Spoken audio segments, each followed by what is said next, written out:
Hey, salut, c'est Radburger. Ce matin, pour un petit review. Ça fait longtemps que j'ai pas fait ça, un review du jeu. J'en ai deux en tête que je vais te faire. Je vais commencer celui-là avec... En fait, je vais faire celui-là sur un jeu que François JDA D30 vous a parlé en masse. All for One, Régime Diabolique. Ça faisait longtemps que je cherchais un jeu de mousquetaires. Quand François en a parlé, je fais « Ah, je vais aller voir qu'est-ce que c'est. » C'est un système que je connaissais pas, qui s'appelle Ubiquity. C'est un système que je connaissais pas du tout. Je savais pas c'était quoi exactement. Puis j'ai commencé à lire là-dessus et le système, je vais vous parler du système. Premièrement, tout ça, c'est basé sur stats plus compétences. Stats plus compétences, ça fait un pool de dés qui va être modifié par autre chose. Par, mettons, la force de l'arme ou la force de ton armure et tout ça. Fait que donc, c'est pas mal tout le temps ça. Stats plus compétences, ça donne un pool de dés. Dans les règles, on dit qu'il ne dépasse pas 10. Mais il pourrait dépasser 10. Il y a des règles optionnelles. En tout cas, bon, bref. Fait que tu brasses quand même un paquet de dés.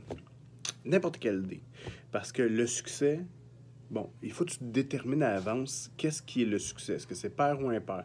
Moi, je me suis pas cassé la tête dans ma partie. J'ai dit, écoute, peu importe c'est quoi, ça va toujours être du pair. Parce que là, ça devenait trop complexe de dire, mais moi, je vais prendre du impair. Non. Tout du pair. Fait que donc, à partir de si tu brasses 6 dés, fait que regardez bien, je vais vous faire une démo. Ah, attends, je vais le faire plus tard. Ou je vais la rentrer dedans. Ouais, c'est ça. Fait que tu brasses un pool de dés. Pouf! Fait que là, ça fait, mettons, tu brasses 10 dés. Ou tu peux aussi prendre la moyenne. Ça, c'est pas pire, ça. Mettons, tu dis, pour accélérer la game dans des jeux, dans des rôles qui sont plus ou moins. Il n'y a pas vraiment, tu sais, qu'il y a moins d'enjeux. Que tu veux pas nécessairement, si tu me dis, moi, je m'en vais à nage au lac, parfait. T'as combien de nage? Ah, j'ai tant, ok, parfait. Puis t'as combien de body? La stat, c'est le body. Fait que, mettons, t'as le body, j'ai, mettons, 2 de body, puis 2 de swim, ça me donne 4 dés. Parfait, la moyenne, étant donné que 1 dé sur 2 risquerait, selon les statistiques, d'être un succès, ce que ça fait, c'est que ça te fait 2 succès en moyenne. Fait que donc, si mon but est d'exiger un seul succès, je te ferai pas rouler pour ça parce que je sais que ta compétence est suffisante. Là. Lorsqu'il y a des enjeux, c'est une autre chose. Je vais faire autre chose.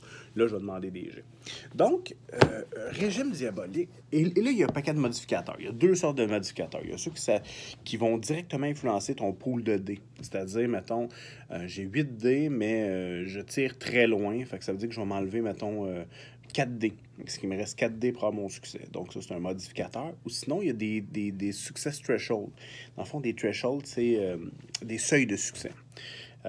J'ai besoin, disons, je sais pas moi, j'ai besoin de 3 succès pour être capable d'achever mon action. Ce qui est intéressant, par exemple, c'est que là, les dommages et tout se fait dans le même rôle. Il n'y aura pas de jet de dommages en sortie. Non. Disons que je te donne je te tire de l'arme. Je te tire un coup de fusil. Là, je vais simple. Là. J'ai ma stat pour tirer agilité, c'est 3D. Mon fusil pistolet, mettons, c'est 4D. Bon, je suis très bon. Fait que ce qui fait que j'ai 7D au total. Je vais rajouter à ça les dommages de l'arme. Fait que si, mettons, j'ai 7D, mon pistolet, il fait 3 de dommages, 3 létales. Parce que je peux faire du non-létal. Fait que donc, 3 létales. Ça veut dire que là, on est rendu à 10D. Je roule mes 10D. Là, ça fait, mettons, j'ai bien roulé, j'ai 6 succès. L'ennemi en face, lui, va rouler ses dés de défense. Donc, généralement, ça va être body, absorber le coup, dextérité, pour être capable d'en éviter une partie, ou plutôt de se protéger ses organes internes, puis de se déplacer pour être touché à la cuisse ou quoi que ce soit, et l'armure. Donc, s'il y a une armure, ça va s'ajouter. Mais mettons que lui, il va brasser 8 dés, mettons 6 dés. 6 dés de défense. Fait que moi, j'ai eu 6 succès. Lui, il a 6 dés de défense. Il roule ses dés. 1, 2, 3, 4. Il y a 4 succès. Donc, là, il vient retrancher ses 4 succès à mes 6 succès. Ce qui reste 2 succès encore valides. 2 points de dommage. Les dommages là-dedans, c'est pas, t'es pas des sacs à points de vie comme à Donjons et Dragons ou quoi que ce soit. Là. Je veux dire, 2 points de dommage, ça fait très mal. C'est critique, là. Ça va faire mal. Un personnage normal va avoir entre 4 et 6 points de vie. Et tu comprends qu'une balle, ça peut être assez mortel. Puis dépendamment du rôle de dés. Parfait. Ça ressemble au système de jeu. Maintenant, les livres. Les livres, c'est un peu le désavantage. Je les trouve durs à ramasser, les livres. Les livres officiels gagnent une campagne ici. Il y a le guide de Richelieu. Ils ont juste édité le premier en version finie. Les autres, c'est comme une collection de petits articles que j'ai fait boudiner, tout ça. Et ensuite, tu as Paris Gothique. C'est vrai, il y en a eu un autre que j'ai reçu il n'y a pas longtemps qui est en format plus petit, que c'est le Satan's Playground, où est-ce que tu ne joues pas de mousquetaire, mais tu joues plutôt un soldat durant la guerre de 30 ans. Moi, je suis un passionné d'histoire dans la vie, fait que ce qui fait en sorte qu'un jeu de mousquetaire, ça me passionnait. Le 16e siècle, le 17e siècle plutôt, là, c'est réellement quelque chose que je me suis passionné à lire, à écouter. Je me suis beaucoup documenté. Maintenant, je connais... c'est étrange, là, mais je peux dire que je connais beaucoup la cour de Louis XIII. Ouais. Fait que Louis XIII, la France du 17e siècle, c'est des choses que maintenant, je me suis énormément documenté. J'ai écouté beaucoup de reportages là-dessus. Fait que, ça m'a permis de gonfler un peu l'univers, qu'est-ce qui est arrivé durant la guerre de 30 ans, comment ça s'est passé, c'est qui les acteurs, c'est qui les parties prenantes et tout ça. Ce qui fait en sorte que, bon, là, oui, il y a une aventure, mais ça, là, moi, je l'ai lu, puis il y a certains rajouts intéressants, mais outre ça, tu n'as pas de besoin. Paris Gothique, regarde, oui, il va y avoir des affaires un peu plus de game dedans, des personnages de jeu qui vont te donner des stats et tout ça, mais pour vrai, là, ça, tu n'as pas de besoin. La seule chose que tu as de besoin, c'est du livre de base. Puis c'est rare parce que, regarde, le livre de base, il est quand même pas si gros que ça. Hein? Il n'est pas si gros que ça. Fait que donc, juste avec le livre de base, tu es capable de faire une campagne en masse. Parce que là, il y a des options de personnages là-dedans, là, en masse. C'est basé sur des... bon, il y a des archétypes, là, mais la plupart du temps, c'est pas basé sur un archétype. C'est plus un système de points que tu montes ton personnage. En fait, c'est des points. Oui, c'est des points. Donc, tu as tant de points pour tes skills, tu as tant de points, bon, blablabla. Fait que donc, ça va super vite. Tu peux faire des personnages très différents. Il y a comme une espèce de système de talent et de faiblesse. Le talent qui te permet de faire une espèce de truc extraordinaire. Puis ça, des talents, il y en a, là. Juste dans le livre de base, là. Je vais te montrer la liste des talents, là. C'est assez capoté. Il y en a. C'est assez fou. Puis tu sais, il y a un style. Ouais, regarde ça. Bon, les skills, vois-tu, là? Ça, c'est la liste des skills.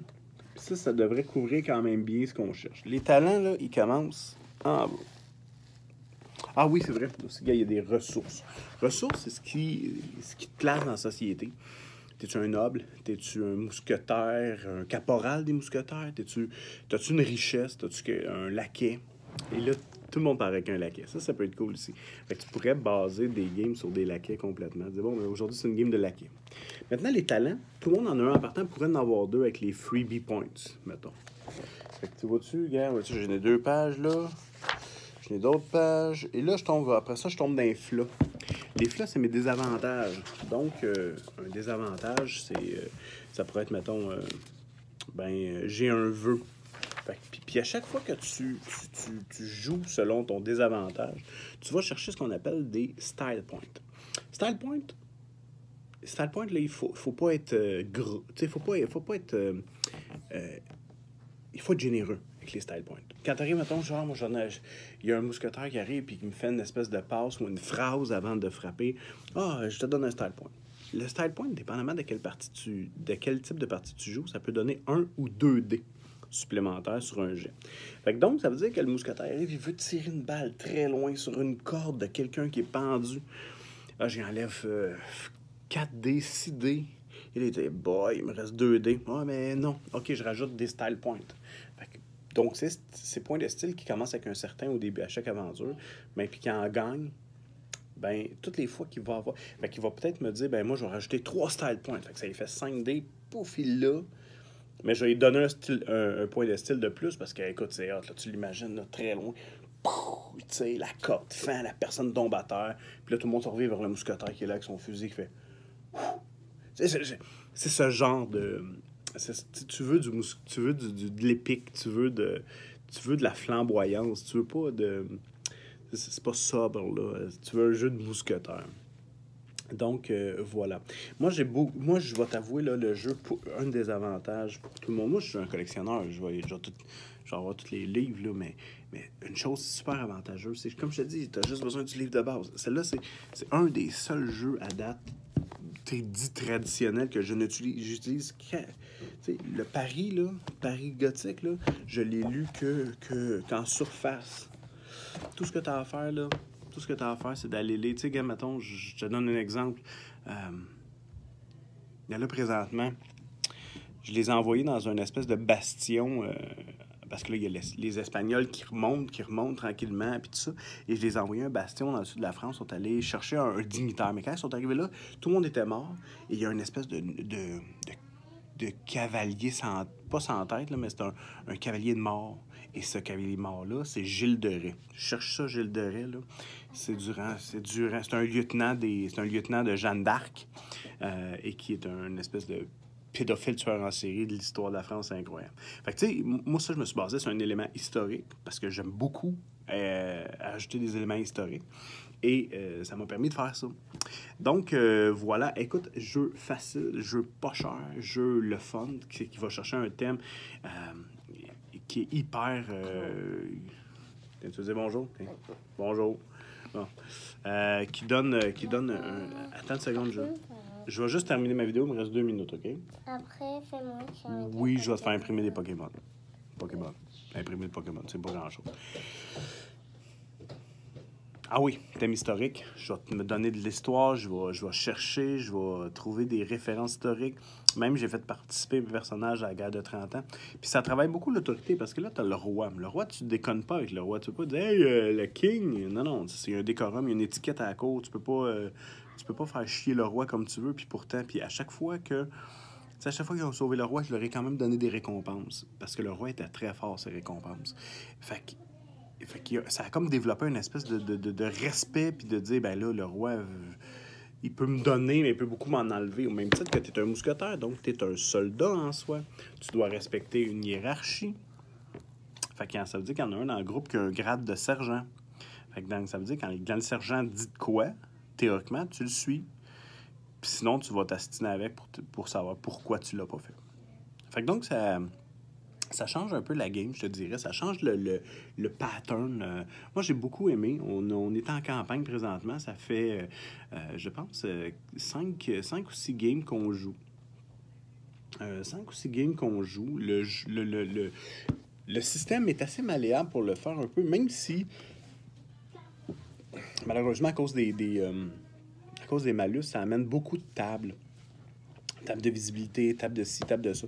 Écoute, le système, moi, je vais t'avouer là, que je peux pas aller aussi profondément là-dedans. Là, je vais juste vraiment... OK, il fait très noir, OK, il fait ci. Fait que, tu sais, j'y vais un peu avec mon expérience pour donner les malus. Parce que j'ai lu les tables, je me suis imprégné, mais je ne suis pas à suivre chacune des tables parce que cet aspect-là peut devenir complexe. Voilà. C'était mon review de All for One, un jeu vraiment intéressant avec un système qui est très, très facile à s'accaparer. Parce que personne n'avait joué du Ubiquity avant. Super facile. Il est fait aussi en Savage World. Ouais, fait que All for One se fait aussi en Savage World, ça t'intéresse. Merci à JDR Détrante de m'avoir fait découvrir ça. C'est une belle découverte, je suis assez content. Puis comme je te dis, c'est un jeu qui n'a pas une grosse gamme. Pourtant, le livre de base le fait au complet. Tu n'as pas besoin de plus que ça. Critique, par exemple, faut que tu te documentes. C'est la deuxième... pas la deuxième guerre. Faut que tu te documentes sur l'époque... le 17e siècle. Fait que donc, mais tout ça, Wiki... fait la job. Sinon, tu peux aller voir des documentaires Au cœur de l'histoire avec Franck Ferrand sur YouTube, en podcast. Tu vas apprendre bien des choses. Moi, j'en ai, je te dirais, j'ai au moins 100 heures d'écoute, là. Puis j'apprends. Oh, c'est écœurant. C'est écœurant. Bon, mais voilà. Fait qu'écoute, je te dis à la prochaine. Puis je te reviens bientôt avec un review de Spirit of 77. OK, salut.